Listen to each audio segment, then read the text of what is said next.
Hello and welcome to Life Stories with me, Des Tong. My guest on this week's show is a globe-trotting musician in every sense of the word. And later on we'll talk about how I feature in his eventful story. Welcome, Dexter Moore. Hi Des, how are you? I'm good. And it's amazing to see you back. How many years?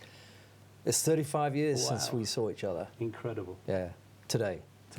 Yeah. That's amazing. Just amazing. So let's get down to things. Yeah. You were born in Stockport, something I didn't know. Right, that's right. Originally born in Stockport, the family lived in Levenshulme until I was 10. And I was doing like vaudeville from the age of 5. Going out doing song and dance routines, someone playing the piano, me and my shadow, Al Jolson, that whole thing. I did my first RSL.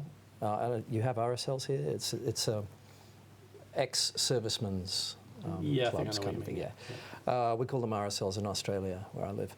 6 years of age, and I was doing King of the Road. Ain't got no cigarettes. Yeah. Someone comes up from the audience, give me a cigarette. I put it behind my ear. I'm singing. It's vaudeville. Yeah. So, I lived in Manchester until I was 10, and then moved out to New Zealand. All that distance, the family. Yeah. And so, because I always ask this question, so from that young age, what was it that made you want to do it, to get on the stage, to be that person? It's a great question, because some people don't come to it until, later years in their life. But it was before I was actually consciously aware. Music had chosen me. I was playing records when I was 3 all day. I know that I was singing in the cot, not consciously, but I'm told I was. It was just a music thing. I knew what I wanted to do. In fact, I'm told my mother was approached by me one day saying, I want to learn my craft.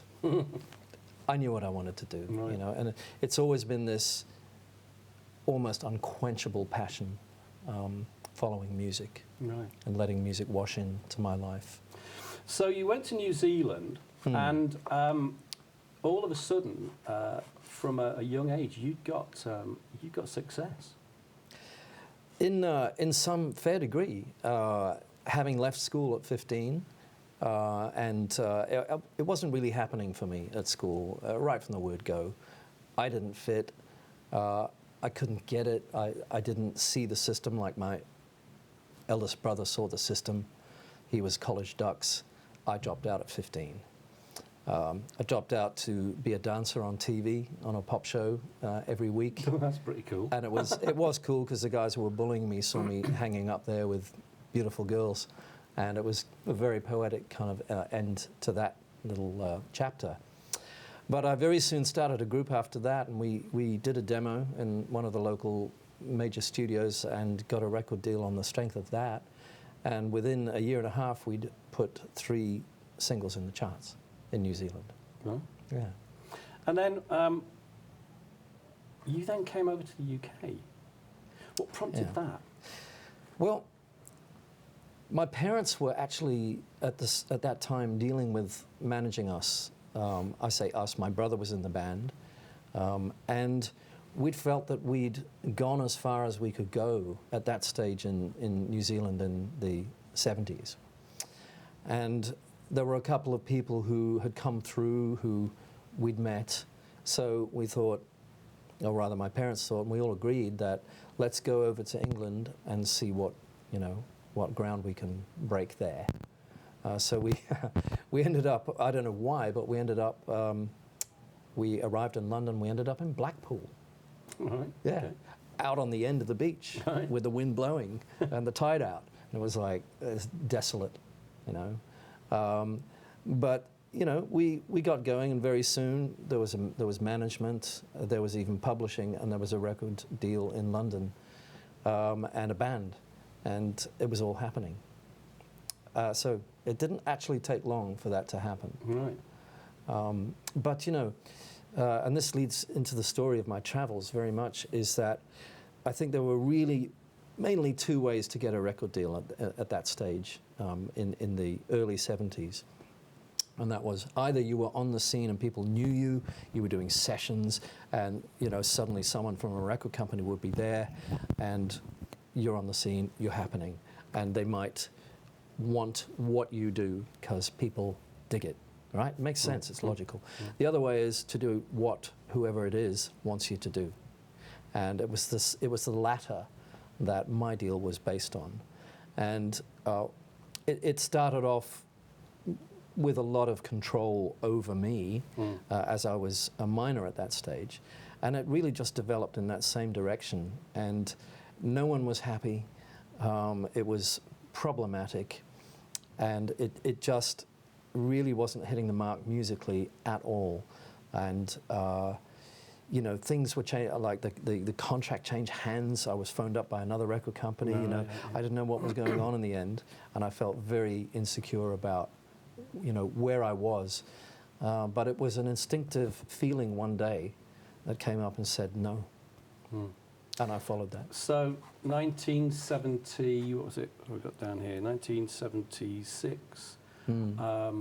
There I was playing in the Dougie James Soul Train in Manchester, which was like a collection of musicians who played with all the bands, guys from 10cc and Sad Cafe, as it turned out, and various, and up you popped. That's right. And I grabbed the conga. Yeah, and we sort of we developed this affinity, didn't we? Straight away. And then started doing sessions together. Yeah. And became known as the Riff Brothers. The Riff Brothers, indeed, my Riff friend. and Raff. And that was great times, Riff and Raff, and we still haven't defined who's Riff or who's Raff. But it's interchangeable, isn't it? Yeah, it depends what we did a lot of great sessions. Yeah, we did. Very lucky at the time with the people who were around us, great people of experience in the session world. Yeah. And we knocked off quite a lot of studio time. And we did, the album that you did which was amazing, Awakening. Thank you. And you were called Lee Patrick then. I was. Which was it's still difficult to call you Dexter, but I know we'll get to that. Well, okay. No, good. But and then you were my best man when I got married, which was right. It was great. It was like that, the affinity, the playing music together. Brought us together. And it's definitely. it's really fascinating how after all these years now, that's probably the basic fundamentals of us still just getting on. It's I saw some other old friends in the past 2 days. It's the same thing. It's music that is this gel. And we know it crosses boundaries. It's just that amazing language, and it really doesn't matter what type of music it is. When people play music together, there's a bond.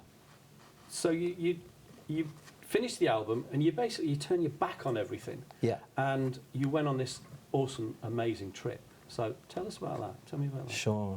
Well, meditation had come into my life, and I'd found a value system there devoid of what I just didn't seem to be able to get satisfaction with the music industry.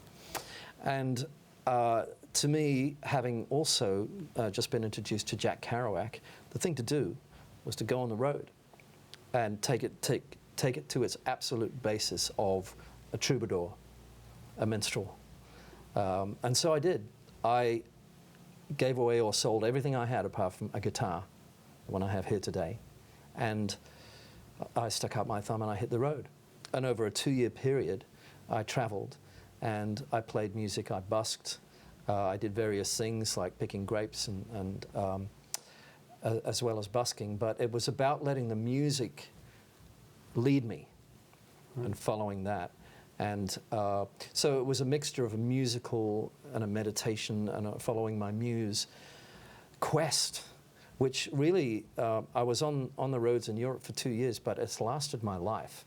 I've traveled on land, I've traveled over the ocean in small yachts, I've traveled countries in motorbikes, on motorbikes, in bands, as a drummer, as a keyboard player, as a sound engineer, as a lead singer, as a percussionist. I've worked in recording studios as engineer, producer, and now I teach sound engineering, sound production diplomas. But I always found work as a musician wherever I went. And when it felt like it was time to move on, I would move on. It was constantly moving, very nomadic, always about staying fresh with where I felt I was at musically, and if I felt the calling, I'd go. So no five-star hotels then? Oh, here and there. Especially when you got those cool jobs, you know, Hamilton Island and things like that. Yeah, Right. yeah. Okay, well, we're going to come back in the second half. We're going to talk Okay. more about that, and you're All right. going to also play us one of your songs. Love to. Okay. Right.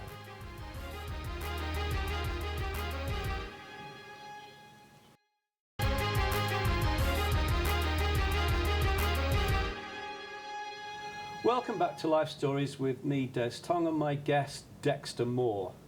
So when we left, we were talking about your sortie into Europe and your... see, I got the impression that you were sort of sleeping under the stars. Yes, yes. But it wasn't all like that. Well, over that 2-year period, definitely was. I was sleeping rough. I didn't stay in a hotel one night or any kind of convenience. There were times when it's a matter of finding this night stones, a heap of stones, digging down so the wind wasn't too cold on me, and there was some warmth in those stones. And I thought, I'm good here. Next thing, the station master comes along with a torch, and I'm over the fence, running, hitching, right? That's how it was.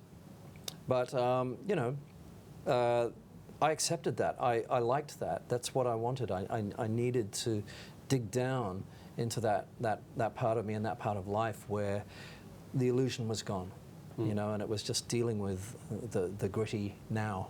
Yeah, and it certainly came to me in that way, yeah.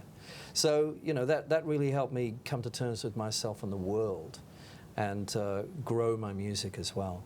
But yes, you know, there've been plenty of nice hotels since. Right. And then you went back to Australia.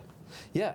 That was a big move. We basically went back to New Zealand, ended up sometime later after all kinds of musical adventures in Australia as a place to live. Now, I've been there ever since, and that was '87, so I've been there the longest I've been anywhere. I've ducked out a few times, but I've really actually gone through a large evolution there of working with bands, near record deals, choreographed shows, all manner of presentations, and then coming right back to the solo thing again, which I loved getting back to after those years on the road, getting back to the simplicity of just the guitar and the vocal. And you know, I worked up and down the eastern seaboard years doing all kinds of gigs, ski seasons and seasons in the sun, and everything in between, until I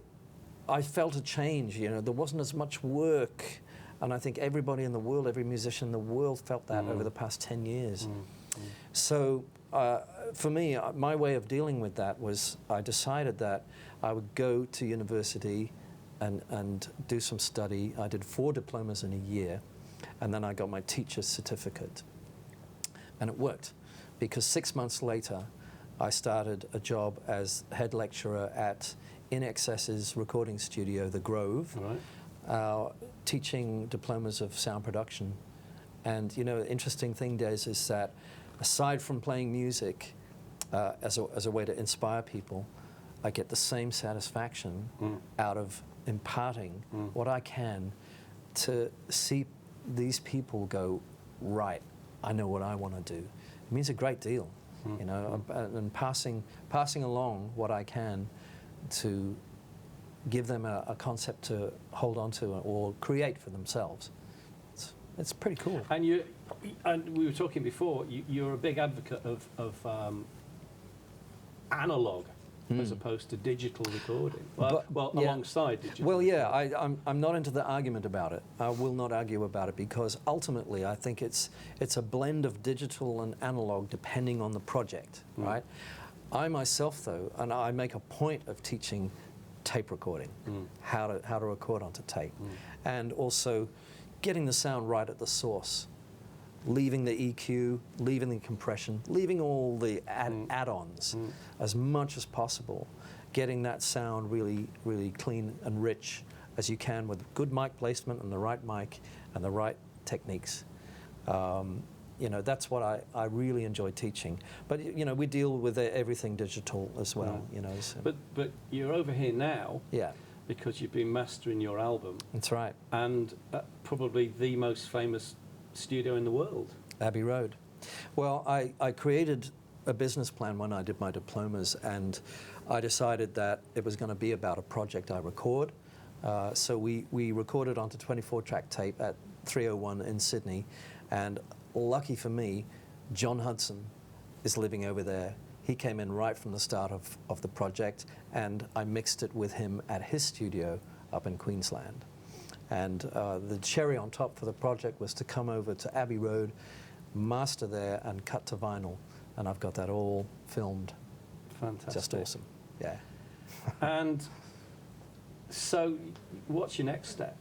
What are the plans? What are Dexter Moore's master plan? Master plan is to promote that, is to find the niche, not find the niche, but just draw the niche together, and feed that niche with all the music and all the value and inspiration that I can. That's what it's about. I'm very old school with this. You know, we've talked about this. I'm very old school with this, in that this is not about fame, fortune. This is about the power and the beauty and the majesty of music. And I'm sad that I often see it's getting lost. And I've seen some great documentaries where they talk about this. And you know, from the sessions we did, how much that meant when someone said rolling, and you had to be on, right? I don't want to see that go. I want to live that. I want to keep living that. I don't want to pass that on, because that's where real performance and the heart and the soul gets onto the recording. As opposed to people in the bedrooms. Sitting back, doing that all night, which is fine. It's good practice, you know. But when you want to capture some magic, get it on tape and have someone go, rolling, guys. You've got to be on the mark, you know. And you know, just going back, Dexter Moore, you've had big success in Australia. Look, Australia is just it's getting more and more fun with everything I do. I find that, you know, I've worked in many different areas, and it's starting to come together now. You know, this position, doing the diplomas. It gives me a lot of satisfaction, but also the bands and the live entities that I'm putting on, they're starting to gather momentum, and a lot of things are coming together. So, you know, as a place to initiate this, that's where I'll start. But, you know, having pulled that package together, I'm going to be regularly coming back here now, because I've had such a blast coming back. And I want to play. You're in, dude. You're in, dude. It's a deal, Riff, brother. So we're going to play out with something that you're going to play for us. Cool. Yes. What's it called? Zoom. I'll play Zoom. Okay. Yeah. Dexter Moore, I want to thank you. Absolute pleasure. And we're going to hand over now to Dexter. He's going to play us out with a track called Zoom.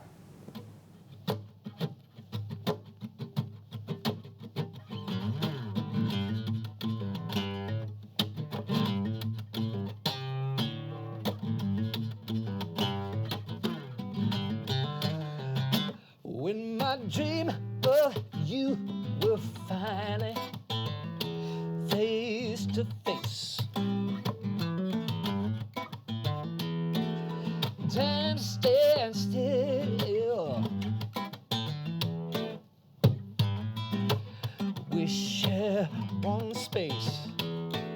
Whatever has gone between us doesn't matter here and now.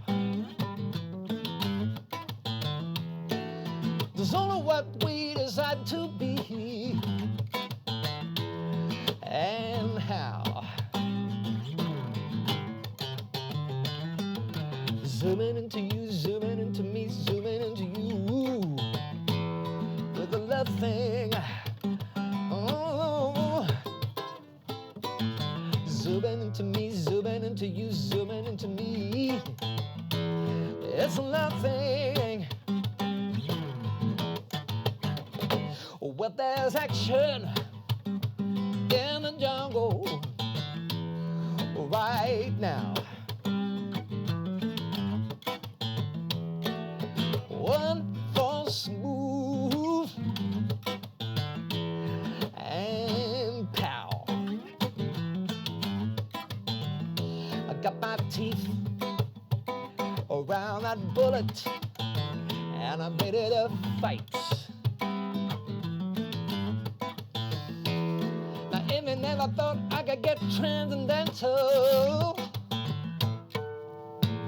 I just might. Zooming into you, zooming into me, zooming into you with a love thing.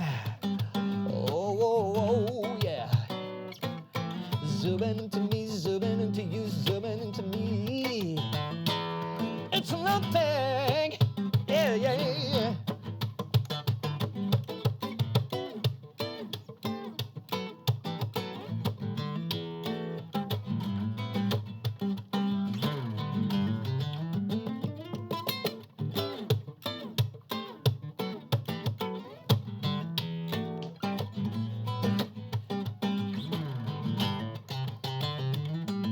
Zooming into